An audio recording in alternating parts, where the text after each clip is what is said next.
Bab 7. Etika dan kehidupan yang bahagia.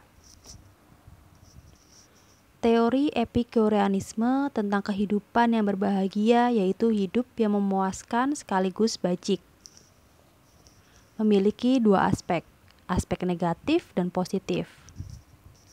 Sebelum manusia bisa menikmati hidup, maka dia harus terlebih dahulu bebas dari hambatan tertentu. Hambatan yang dimaksud terutama adalah ketakutan akan para dewa, ketakutan akan kematian, dan ketakutan akan siksa neraka. Baik Epikuros dan Lucretius sama-sama berupaya keras menetralisasi dan menunjukkan betapa tidak berdasarnya semua ketakutan itu. Epikuros mendedikasikan 3 bagian pertama dari surat untuk Monoceus untuk upaya tersebut. Dan kita telah melihat bagaimana filsafat atom menentang ketakutan absurd itu dengan mudah. Lucretius menulis lebih dari 400 kalimat dan menambahkan 25 argumen untuk menunjukkan bahwa jiwa bersifat fana, sehingga tidak mungkin mengalami kehidupan lagi setelah kematian. Dia menempatkan ketakutan akan kematian dalam konteks etis khusus dengan mencoba menunjukkannya sebagai penyebab utama sifat buruk manusia, seperti serakah, hasad membunuh, kecemburuan, mengasihani diri, bunuh diri, tindak kejahatan atas negara, dan pengkhianatan. Keserakahan buta dan nafsu akan kekuasaan membuat manusia melanggar batas dan seringkali berkonspirasi dan bekerja sama untuk berbuat dosa, hingga mereka menghalalkan segala cara untuk memperoleh kekuatan. Penyakit dalam kehidupan yang bajik ini berkembang karena ketakutan dan akan kematian, karena penolakan dan kemiskinan yang pahit seringkali dipandang sebagai kehidupan yang sengsara. Sebuah penelitian sementara sebelum kematian. Demi menjauhkan penyakit ini, manusia dilanda ketakutan untuk terus memusuhi sesama, melakukan pembunuhan demi pembunuhan selagi mereka memperkaya diri. Mereka bersenang-senang di atas kematian saudaranya. Mereka iri dan membenci kesejahteraan saudaranya. Dari ketakutan yang sama, mereka berkata dengan penuh kecemburuan bahwa seseorang yang memiliki jabatan tinggi adalah orang terhormat. Dan mereka meratapi diri berkata bahwa nasib mereka amatlah buruk. Beberapa manusia mengorbankan nyawa mereka demi status dan nama. Seringkali ketakutan akan kematian membuat manusia membenci kehidupan, hingga mereka sendiri pun mati seiring kekosongan hati mereka. Manusia lupa bahwa ketakutan tersebut yang membuat mereka didera penyakit yang menodai kehormatan mereka, memutus ikatan kasih sayang dengan sesamanya, dan melupakan kewajibannya. Kemudian, manusia mengkhianati negara dan orang tua mereka ketika mereka berupaya lari dari kungkungan neraka. Yang pertama, hedonisme Epikuros. Aspek positif dari ajaran etis Epikuros dikenal sebagai hedonisme, dari kata benda Yunani yang berarti kesenangan. Hedonismenya memiliki 2 asumsi dasar yang sama-sama bersifat materialistis. Yang pertama, kebajikan sama dengan kesenangan, baik yang bersifat jasmani atau rohani, karena tingkat kesenangan yang bisa dialami amat beragam dan lebih dari satu tingkat. Dan yang kedua, bahwa kejahatan sama seperti penderitaan, baik yang bersifat jasmani atau rohani. Baik kesenangan maupun penderitaan dapat dianalisis lebih jauh lagi hingga berujung pada konfigurasi atom yang bergerak, sehingga pengalaman moral kita juga bersifat materi seperti benda lainnya di dunia.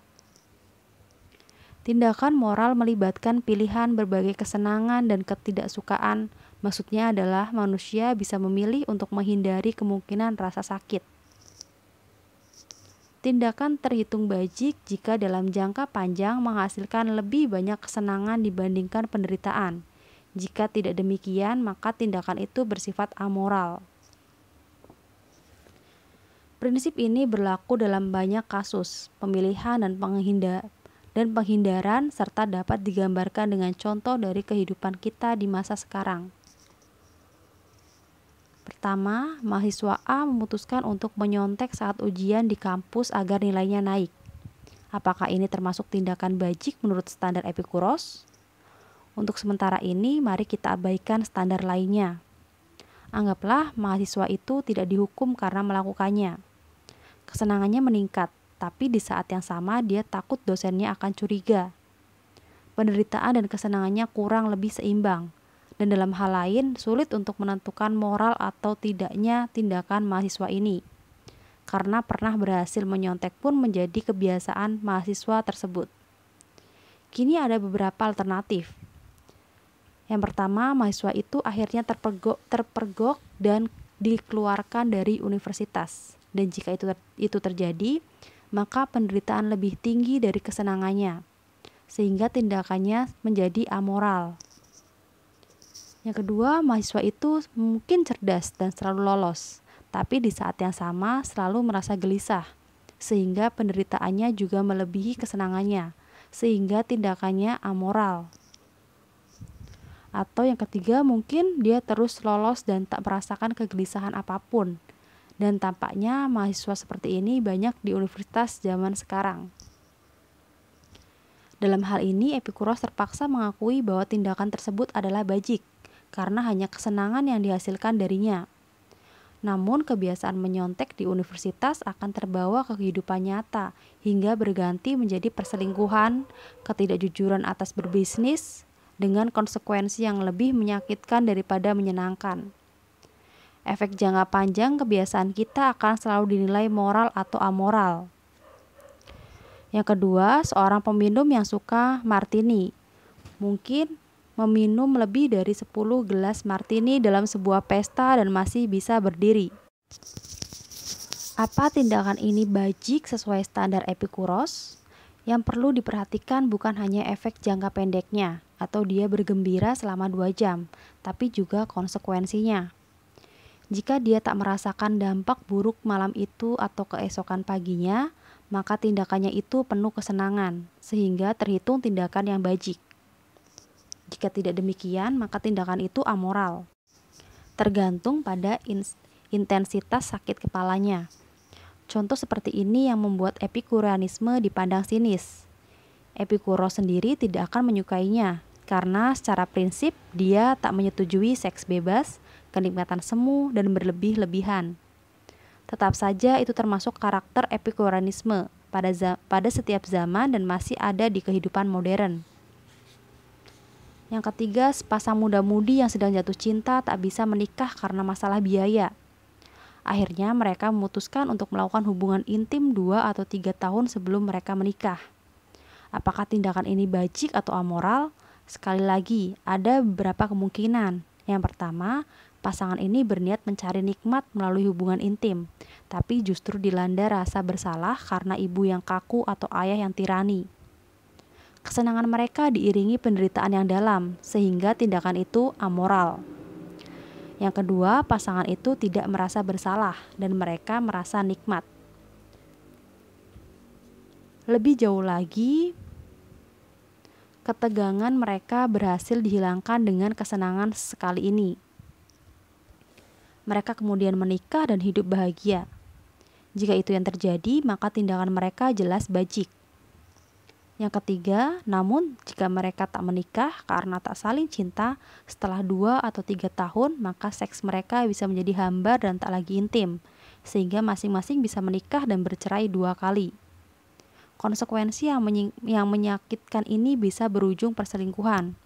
Sekali lagi, dampak jangka panjang harus dipertimbangkan sebelum penilaian etis dilakukan. Berdasarkan contoh-contoh ini, mahasiswa akan dilanda pertanyaan yang lebih pelik. Apakah pernikahan adalah hal bajik atau amoral? Apakah perselingkuhan itu bajik? Bagaimana dengan orang, perang dan diskriminasi ras dan hal lainnya? Deskripsi dasar hedonisme tersebut masih membutuhkan kualifikasi tertentu agar sesuai dengan makna Epikuros dan istilah tersebut. Tapi untuk saat ini jelas sekali bahwa pertama, prinsip kesenangan penderitaan amat fleksibel dan dapat diterapkan dalam nilai kebajikan yang umum dan yang tidak. Yang kedua, hedonisme menilai bajik atau tidaknya sebuah tindakan bukan berdasarkan tindakan itu sendiri. Peraturan perilaku yang tegas dan penalaran, melainkan dengan pengalaman yang dihasilkan, terutama perasaan senang dan derita yang dihasilkannya. Epikuros meyakini bahwa kedua perasaan tersebut adalah dasar sejati dan alamiah untuk etika empiris. Setiap kesenangan itu baik jika membuat kita senang, tapi tidak semua kesenangan itu harus selalu ada. Dengan pandangan serupa, maka setiap penderitaan itu buruk, tapi tidak semua penderitaan harus selalu ditolak. Yang ketiga, etika hedonisme bersifat relatif dan tidak absolut.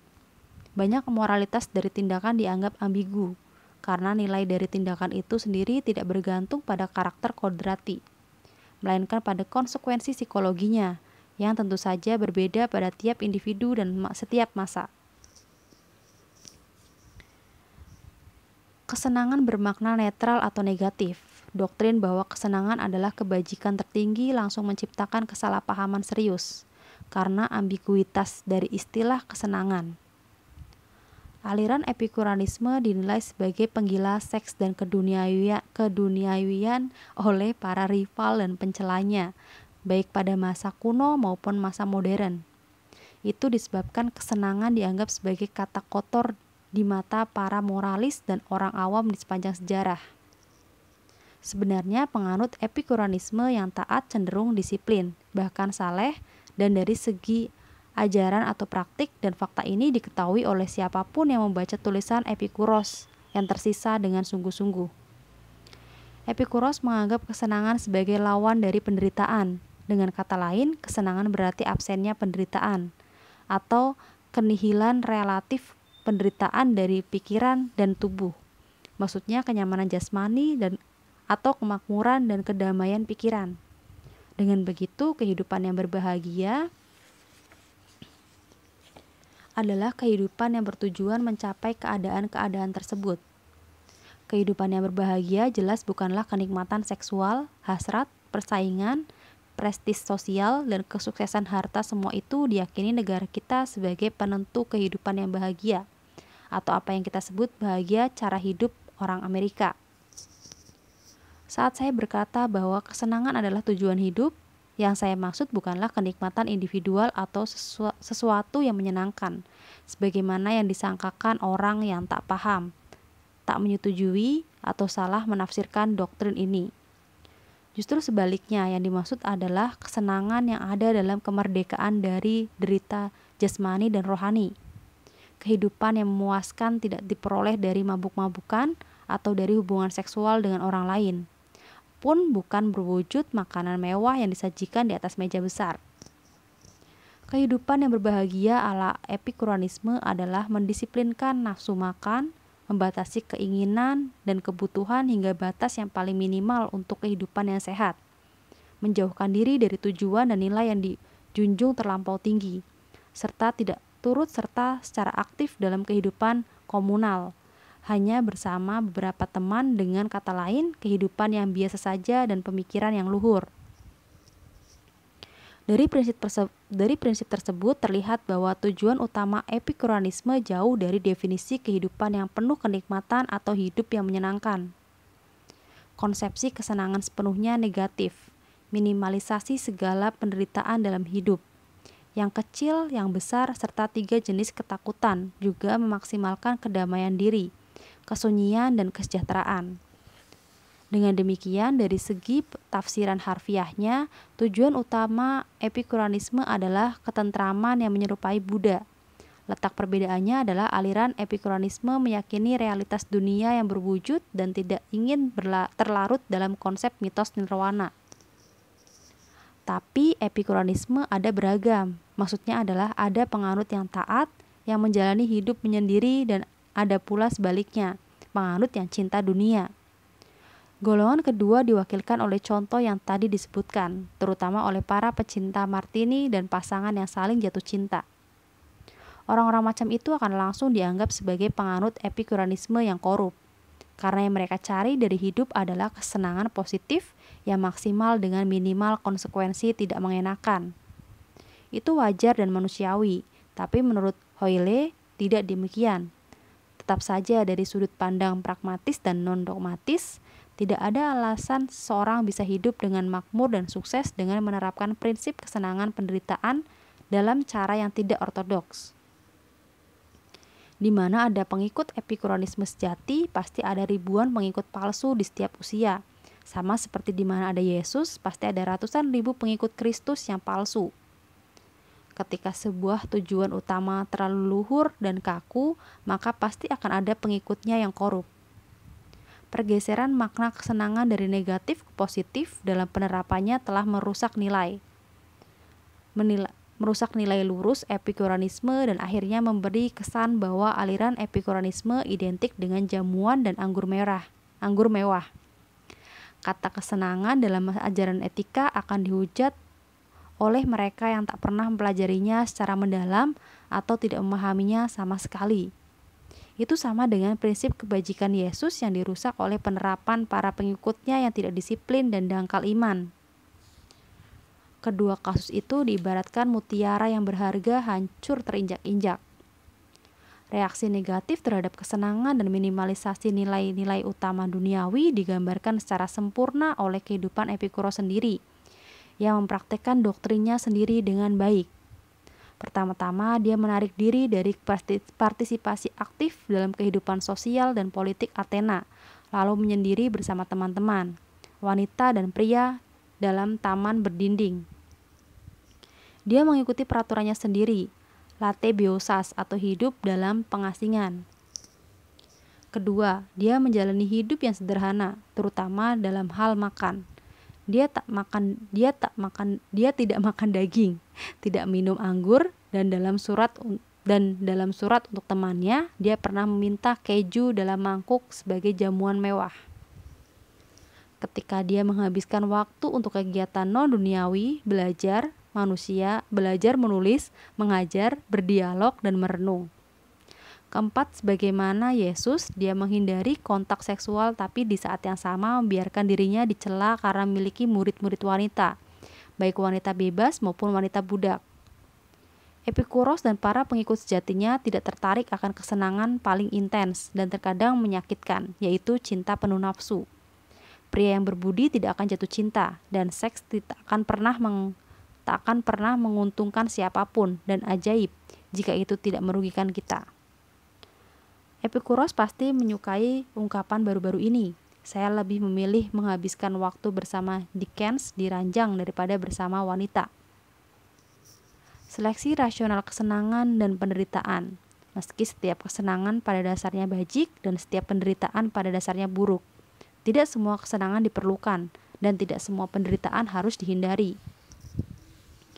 Pada titik ini tibalah saatnya proses kalkulasi yang bijaksana berperan untuk menentukan syarat-syarat hedonisme yang dewasa. Penalaran mengatasi ketidaktahuan akan alam semesta dengan kebijaksanaan dan membimbing manusia. Dengan demikian, jika seseorang sudah tahu bahwa 10 martini akan menghasilkan hangover, maka kebijaksanaan akan mendorongnya untuk hanya minum 5.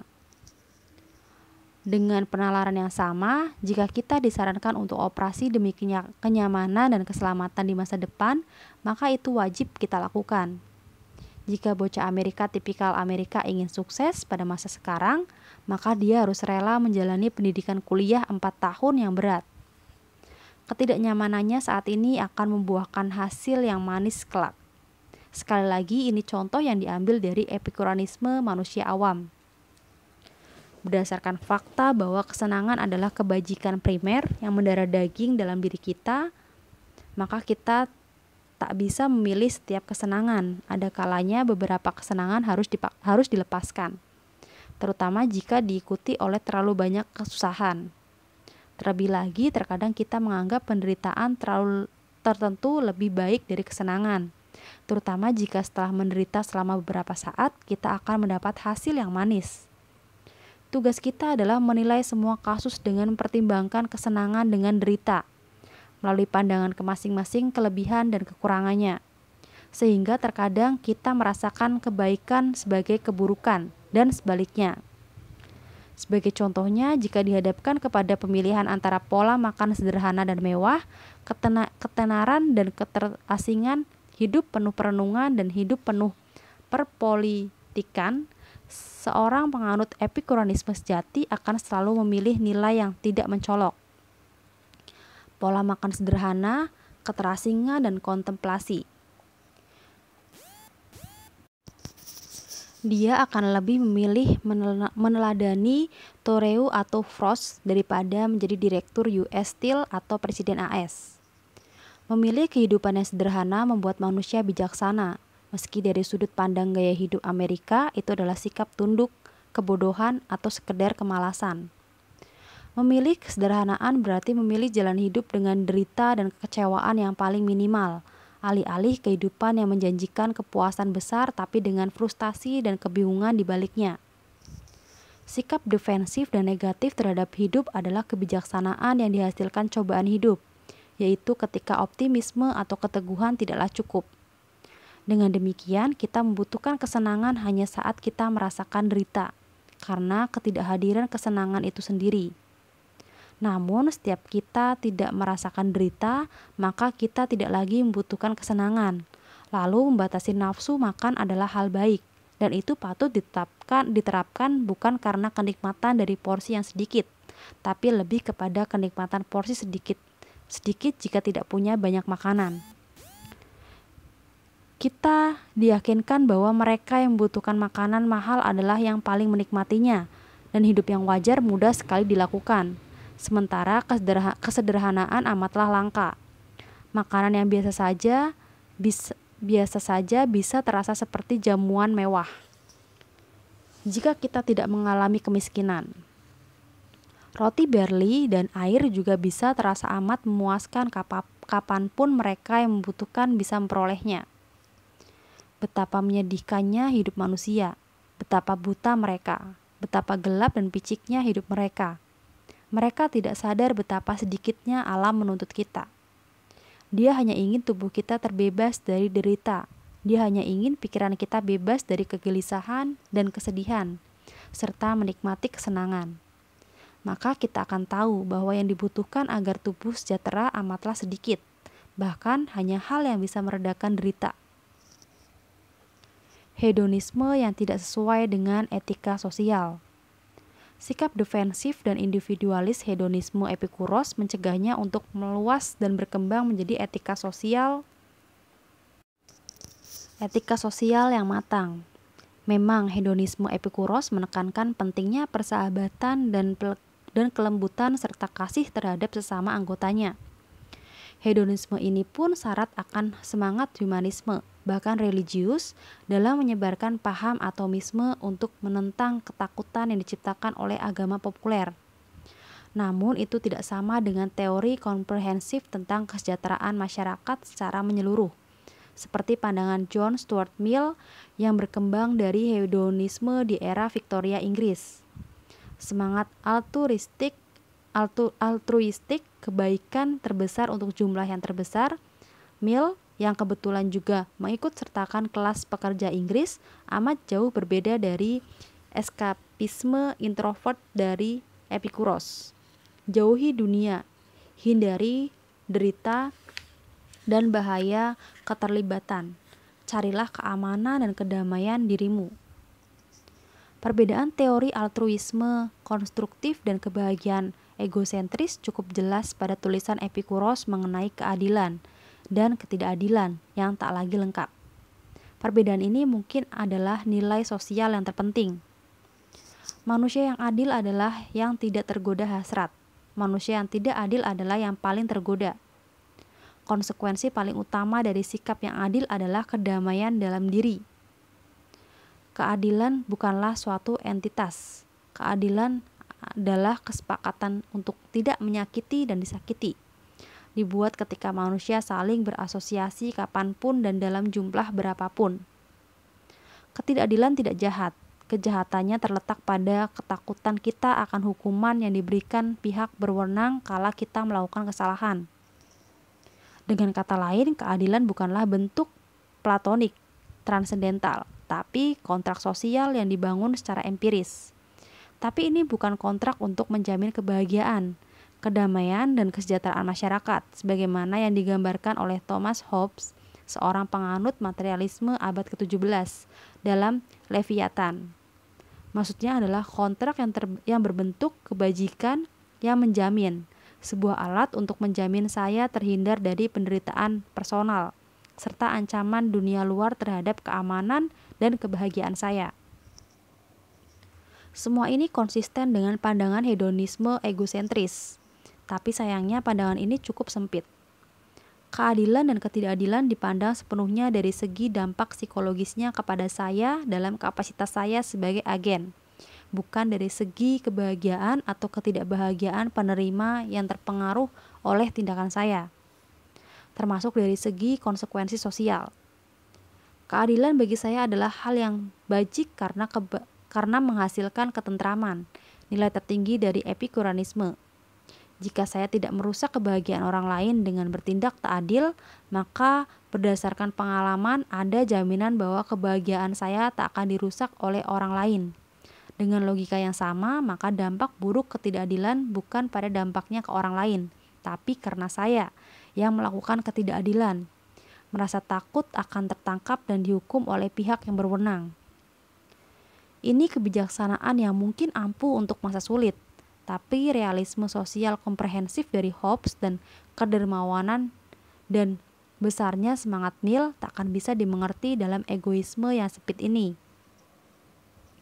Mempertimbangkan situasi berbahaya periode Helenisme, dengan sedikit imajinasi, aliran epikureanisme bisa mengembangkan konsep derita yang dialami diri untuk mencakupi derita yang dialami yang lain, sebagai hasil dari ketidakadilan personal atau sosial.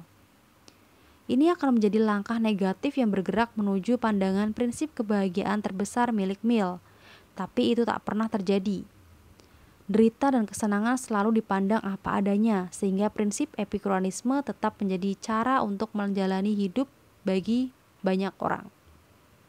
Secara paradoks, semangat yang sempit ini amat berkebalikan dengan altruisme sejati yang ditunjukkan aliran ini dalam memerangi keburukan agama dan semangatnya untuk menyelamatkan manusia dari ketakutan terhadap tahayul. Semangat aliran epikureanisme yang penuh polemik sepenuhnya terkuras dalam peperangan tersebut, sehingga dalam ranah moralitas aliran ini sudah terlalu lelah. Seperti para dewa mereka, sikap abai dan bergeming pun akhirnya mereka lakukan. Ketidakseimbangan antara ekspansi dan konstruksi fokus pada kesejahteraan manusia ini mirip dengan gereja-gereja Kristen yang menggembar-gemborkan penyelamatan dan ketidakpedulian mereka akan cacat sosial seperti kemiskinan, perbudakan, dan diskriminasi rasial.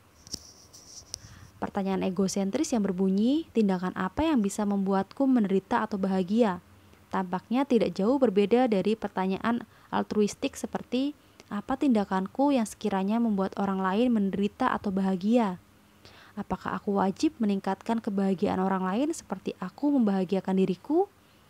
Bisakah aku bahagia jika menafikan ketidakbahagiaan orang-orang di sekitarku? Apa aku harus mengorbankan kesenanganku demi kebaikan orang lain, termasuk masyarakat? Seorang hedonis modern dengan kesadaran sosial yang dipengaruhi kuat oleh Mill dan lainnya, pasti menjawab jawaban dari pertanyaan-pertanyaan tersebut, lalu menerapkan versi baru dari prinsip kesenangan penderitaan ke permasalahan terkini seperti antisemitisme, diskriminasi rasial, ledakan populasi dunia, perang nuklir, perkembangan komunisme, dan lainnya. Mahasiswa harus memikirkan permasalahan politik dan sosial tersebut, berikut dengan dampaknya yang besar terhadap kebahagiaan dan ketidakbahagiaan manusia. Kemudian tanyakan diri sendiri cocok atau tidaknya saran Epikuros, atau carilah kedamaian dan ketentraman pikiranmu sendiri untuk permasalahan zaman ini. Yang kedua, determinisme dan kehendak bebas. Penganut epikureanisme yang baik meyakini bahwa beberapa kejadian tidak terelakkan. Ada yang merupakan keacakan dan ada pula yang bisa kita tentukan. Dia juga berpandangan bahwa keharusan tidak dapat dipertanggungjawabkan secara moral dan kesempatan tidak bisa diperkirakan. Tapi apa yang ada di tangan kita bisa dipersalahkan atau sebaliknya, karena ia bergantung pada kehendak kita. Sebenarnya lebih baik jika kita meyakini mitologi populer daripada menerima mentah-mentah determinisme para filsuf alam. Karena agama populer hanya mewajibkan persembahan sebagai bentuk doa kepada dewa-dewa. Tapi determinisme memuat suatu elemen keharusan yang tidak bisa terelakkan. Kita telah melihat di keterkaitan lain bahwa Epikuros hanya ingin membebaskan manusia dari tirani permasalahan sebagaimana dia membebaskan mereka dari para dewa. Dan ini adalah salah satu alasan utamanya merumuskan pandangan penyimpangan atom. Dalam pilihan etis, manusia terbebas dari kompulsi atau keharusan atom karena penyimpangan kecil dari atom jiwanya. Karena penyimpangan ini secara mekanik tidak disebabkan oleh gerakan antecedent, melainkan secara spontan. Pilihan etis manusia kemungkinan besar tidak disebabkan apa yang terjadi sebelumnya. Maksudnya mereka bebas dari keharusan mekanik dan manusia sebagai makhluk etis terkecualikan dari determinisme alam. Argumen Epikureanisme tentang kebebasan moral mengikuti pola reductio ad absurdum atau pembuktian melalui kontradiksi yang populer. Jika seorang manusia tidak bebas, maka dia menjadi otomat moral dan tidak akan merasa bebas untuk bergerak sesuai kehendak pikiran. Semua tindakannya dapat diperkirakan dan tidak terelakkan, dan dia tidak bisa dituntut atas tindakannya.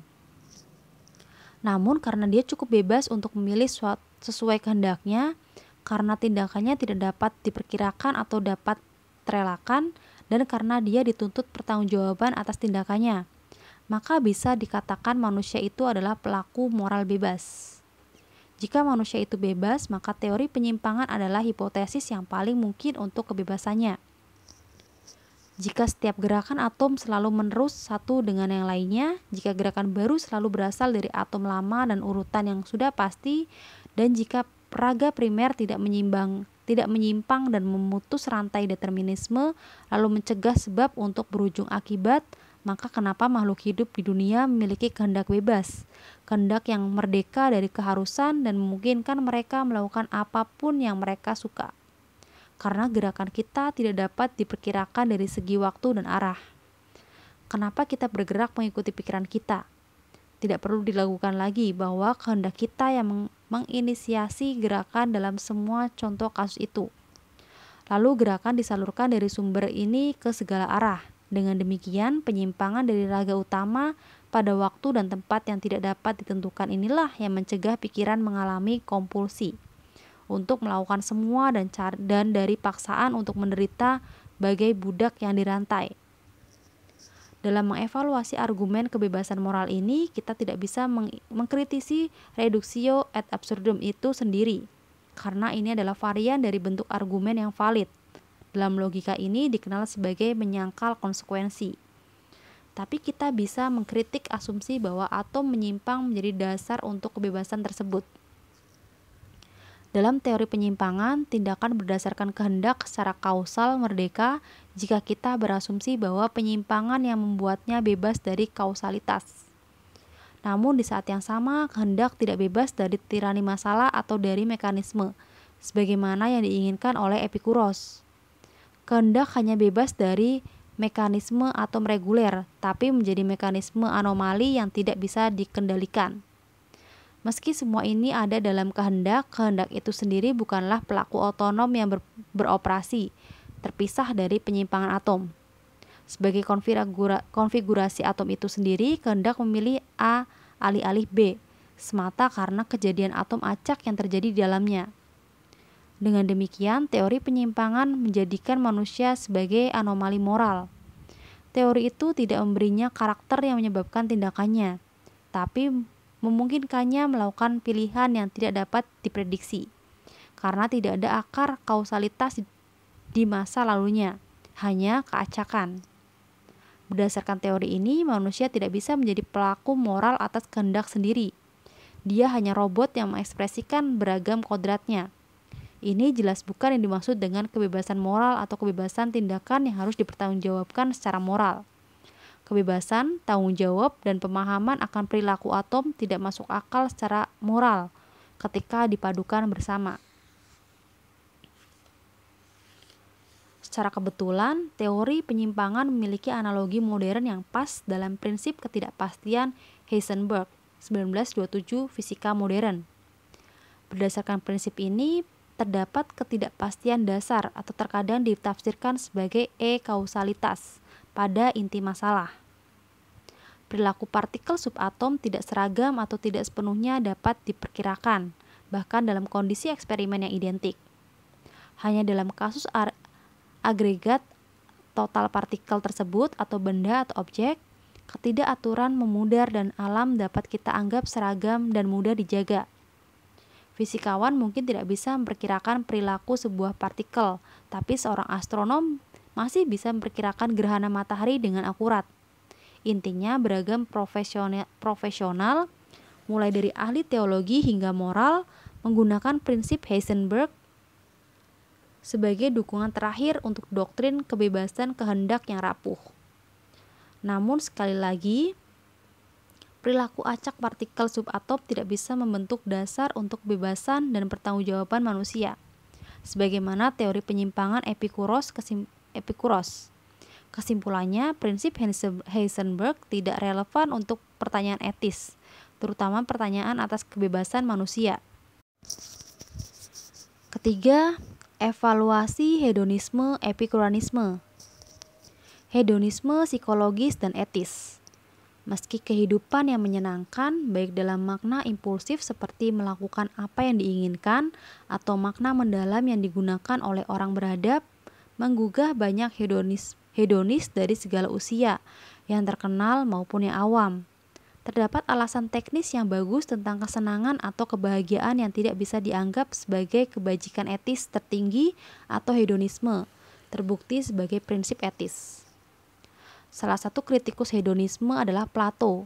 Dalam dialog Platonisme yang berjudul Protagoras, yang berasal dari nama filsuf sofisme, Sokrates dengan mudahnya membuat Protagoras mengakui jika seseorang harus memilih untuk menuruti dua pilihan kesenangan atau konsekuensi derita dan kesenangan, maka pasti ada cara menakar salah satu dengan yang lainnya.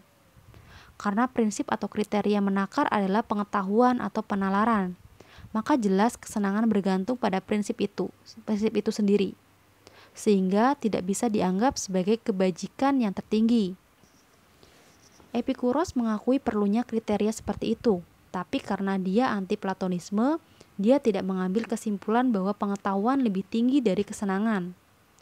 Kewajiban kita adalah menilai kasus-kasus seperti itu dengan menakar kesenangan dan penderitaan, menggunakan pandangan tentang kelebihan dan kekurangannya masing-masing. Hedonis modern yakin bahwa kasus hedonisme amat jelas dan tidak dibuktikan dengan mudah. Beginilah argumen mereka. Sudah sewajarnya sebagai manusia jika kita terus termotivasi oleh keinginan diri untuk kesenangan atau kebahagiaan kita. Dan kita selalu bertindak demikian karena mencoba mencapai keseimbangan kesenangan melebihi penderitaan. Pernyataan tersebut adalah deskripsi sejati motivasi dan perilaku manusia dan dapat dianggap sebagai generalisasi empiris. Karena anggapan tersebut berdasarkan pengalaman pengamat kodrat manusia dari berbagai generasi. Dasar faktual yang kuat ini adalah tahap argumen yang disebut hedonisme psikologis. Tahap ini praetis karena dinyatakan sebagai fakta penting tentang kodrat manusia tanpa menjabarkan tindakan yang sesuai sebagai makhluk bermoral. Karena etika terkait dengan ide tentang yang harus dan yang diinginkan, dengan kata lain, dengan kewajiban alih-alih fakta hedonis harus membuat transisi dari apa adanya atau adalah perilaku manusia menjadi kewajiban etis. Tahap kedua dan akhir dari argumen ini dikenal sebagai hedonisme etis. Transisi dari adalah menjadi seharusnya dari fakta empiris menjadi ide etis dilakukan dengan amat mudah. Jika manusia memang bertindak demi kebahagiaan mereka sendiri, yang lebih logis dari itu adalah mereka harus bertindak demi kebahagiaan mereka sendiri. Apakah dengan kata lain kebahagiaan individu harus menjadi tujuan moral kita? Kesimpulan selain itu akan terasa aneh dan absurd. Kritikus tidak menyetujui dan berkata bahwa generalisasi kodrat manusia tidaklah aman. Selalu ada contoh negatif yang menunjukkan bahwa generalisasi itu keliru. Menurut kritik, tidak benar jika semua orang di waktu yang sama mencari kebahagiaan pribadi hingga menafikan nilai-nilai lainnya. Bagaimana dengan seorang rekan sama prajurit yang berkorban meledakkan diri dengan granat demi menyelamatkan prajurit di belakangnya? Bagaimana dengan orang tua yang banting tulang selama 8 tahun agar 2 putranya bisa kuliah? Atau Freedom Riders atau kelompok aktivis HAM yang melawan diskriminasi rasial dan menaiki bus yang pada eranya masih menerapkan sistem segregasi warna kulit yang rela berhadapan dengan kekerasan massal dan risiko di penjara demi menghancurkan diskriminasi rasial di terminal bus selatan. Hedonis akan menafsirkan contoh tersebut sebagai contoh samar generalisasi tanpa pengecualian. Mereka akan menganggap bahwa sang prajurit sekedar ingin dikenang masyarakat akan keberaniannya. Dia menemukan kebahagiaan dengan mencari kematian. Freedom Riders hanyalah segerombolan masokis yang menyukai siksaan dan dipermalukan. Sebagai orang tua, karena mereka tidak berpendidikan, maka mereka senang jika anak mereka bisa sekolah. Seluruh pengecualian amatlah aneh hingga memaksakan peraturan tanpa pengecualian. Dan hedonis psikologis akhirnya menyangkal diri mereka dengan dogmatis absurd mereka sendiri. Dengan begitu, hedonisme bisa dikritik pada tahap psikologisnya. Tapi yang lebih menyedihkan adalah kritisisme yang diutarakan pada tahap etis. Sekalipun hedonisme psikologis dianggap mengeneralisasi motivasi manusia, meski itu tidak benar, tetap tidak mungkin untuk menyimpulkan hedonisme etis dari sana melalui proses logika. Karena jika setiap tindakan memang termotivasi oleh kesenangan harus mencerminkan itu, maka tidak ada perbedaan antara adalah dengan seharusnya. Tidak ada perbedaan antara fakta dan kewajiban moral, adalah dan seharusnya identik secara logis atau tertaut, dan etik terserap menjadi sekedar fakta. Hedonis tidak lagi berhak mengevaluasi bermoral atau tidaknya tindakan manusia. Karena jika setiap tindakan dilakukan sebagaimana yang seharusnya, atau makna dari tautologi adalah seharusnya, maka tidak ada dasar untuk memuji atau menghakimi, dan kehidupan etis menjadi seperti perilaku hewan yang amoral. Pada dasarnya, hedonis mengkritik orang lain dan diri sendiri. Mereka memiliki standar menilai sebagaimana perkataan Plato, derita dan kesenangan, serta memutuskan keuntungan relatif dari tindakan yang berbeda. Dengan kata lain, kehidupan yang berbahagia tidak sepenuhnya alamiah atau memusat sepenuhnya pada perasaan kita, sebagaimana yang diasumsikan oleh Epikuros. Kodrat atau perasaan harus dilengkapi dengan nalar dan penilaian yang baik. Namun karena Plato yang meninggikan penalaran di atas kodrat sebagai anti-platonisme, Epikuros meyakini pandangan yang sebaliknya. Faktanya, hedonisme tidak bisa didemonstrasikan secara logis, dan hal yang sama berlaku juga untuk prinsip etis lainnya. Prinsip agape atau kasih tulus Yesus, prinsip kebahagiaan terbesar, dialektika majikan Nietzsche, semuanya tidak dapat dibuktikan, tapi masing-masing memiliki arti bagi orang-orang tertentu. Jika hedonisme egoistik diterima, berarti diterima sebagai jalan hidup dan dijalankan. Seseorang tidak bisa meyakini sebagaimana program politik atau pengakuan keyakinan yang abstrak. Sebagai gaya hidup, hedonisme diterapkan. Yang pertama, secara instingtual, berdasarkan standar amoral dan menyerupai hewan. Atau yang kedua, secara pragmatis, maksudnya adalah jika prinsip ini berhasil dan menghasilkan hidup yang bahagia, baik sebagai bagian dari aliran ini atau sebagai individu dari sebuah masyarakat. Atau yang ketiga, secara manusiawi, maksudnya sebagai komitmen dan keyakinan personal, seperti penganut Kristen atau komunis yang taat. Secara pragmatis, epikureanisme yang lurus juga bisa dianggap sebagai cara menyederhanakan dan memperkaya hidup dengan perlahan sekaligus bersamaan. Jenis keberadaan ini jelas tidak untuk semua orang, dan Epikuros yang suci dan penuh kasih memang bukan contoh yang terbaik. Konon, representasi terburuk dari epikureanisme yang tak terpuji adalah perilaku jutaan warga Amerika pada Sabtu malam. Kala mayoritas dari mereka merobek, membakar jalan, membunuh ratusan sesama warga, menenggak bir, gin, atau whisky, lalu berzinah setelahnya. Jelas ini adalah pengerusakan barbar dari yang diniatkan oleh Epikuros, dan ini bisa mencoreng nama baiknya. Orang-orang Yunani menjuluki hasrat para manusia kekanakan yang barbar dengan ala Kirenaika. Masalah utama dari epikureanisme yang matang dan serius adalah dampak jangka panjang dari kesalahpahaman itu. Hedonis tidak hanya keliru memperkirakan keseimbangan rapuh dari kesenangan dan penderitaan, lalu mereka menjadi tidak bahagia, tapi hidupnya demikian terkungkung dan tertutup.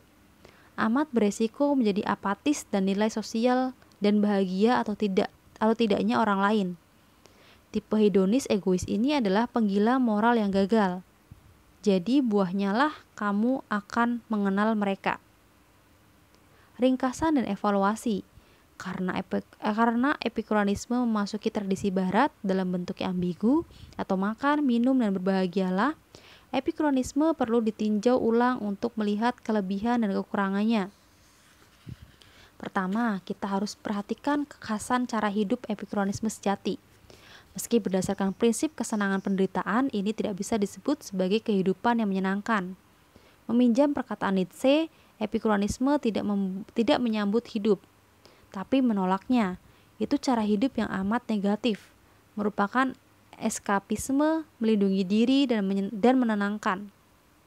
Dengan menarik diri dari tanggung jawab dan kewajiban sebagai bagian dari masyarakat, paham ini tidak matang secara sosial dan politik. Ini adalah karakter yang dirangkum oleh Gilbert Murray dalam frasa miliknya yang brilian, gagalnya keberanian.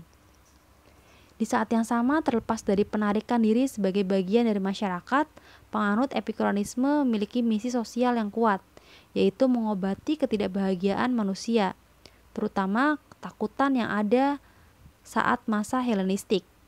Dengan teori atom yang bagus dan menafikan dewa-dewa Olympus dari imaji antropomorfik mereka, epikureanisme mendirikan agama baru pada masanya. Agama yang cenderung merupakan teknik kedamaian pikiran alih-alih agama pada umumnya. Setidaknya sama efektifnya dengan agama yang berhasil mendapatkan ribuan pengikut dalam pergerakan Anglo-Katolik di masa kita. Beberapa tokoh terkenal menganut epikureanisme seperti Atticus, miliarder sahabat Cicero. Cicero sendiri dan Horace, seorang pujangga Augustan, adalah simpatisan epikureanisme. Para penganut epikureanisme paling fanatik dan gila adalah Lucretius sendiri, yang konon bunuh diri setelah menyelesaikan tulisan De Rerum Natura, atau sebuah epos yang berarti kodrat segala benda. Epikuros, sang pendiri, tetap dijunjung sebagai tokoh yang suci. Ketiga dan mungkin yang terpenting adalah keterkaitan epikureanisme dengan ilmu atom, serta penjelasan alamiah atau masuk akal untuk menentang tahayul tradisional. Bagi pengikut epikureanisme, ilmu bukanlah sekedar ilmu, tapi ilmu untuk kebahagiaan manusia. Dengan demikian, ilmu mereka bukan ilmu eksperimen tak terbatas, melainkan dengan kebenaran dogmatis tertutup yang tidak perlu diperbaiki atau ditambah-tambahkan. Bagaimanapun, aspek materialistis dari epikureanisme ini terbukti sulit diterima oleh dunia pada masa kuno dan pertengahan, hingga teori realitas menghilang dan baru bangkit kembali pada abad ke-17. Yang membangkitkannya adalah seorang pendeta Yesuit, Pierre Gassendi, tokoh yang satu zaman dengan Descartes.